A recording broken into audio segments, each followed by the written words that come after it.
So alright, ito po tayo sa ating taniman po ng pepino. Saan nag-harvest po tayo ng ating po mga tinanim. Ayan po.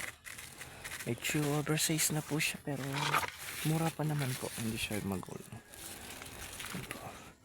Bari ngayon na po yung kaharbisan po niya.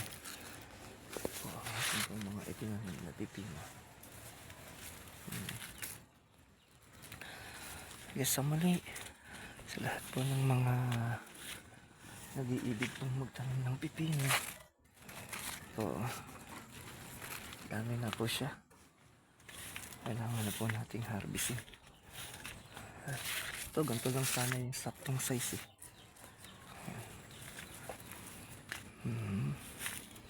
Po, hanggang sa mali. Ay, harvest na po tayo ng pipino.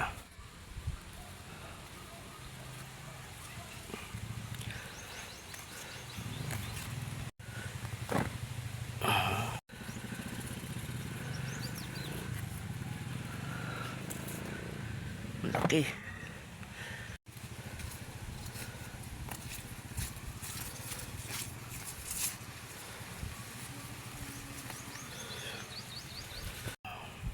Pa. Gotcha.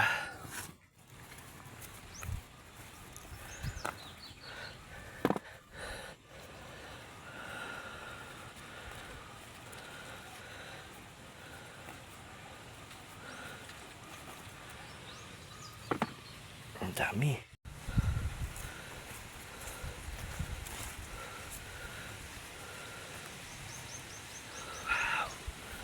Pipino, kakimba. Maingat po natin dahil madadamay po yung sanga po niya. Wala po tayong gunting na dala.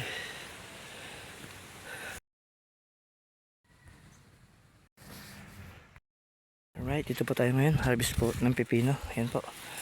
Harvest na po. Pipino, malalaki po ngayon. Ay, bibitaran pa. Alright. Alright, dito po tayo ngayon. Harvest po ng pipino. Ayan po. Harvest na po. Pipino, malalaki po ngayon. Ay, bibitaran pa. Alright.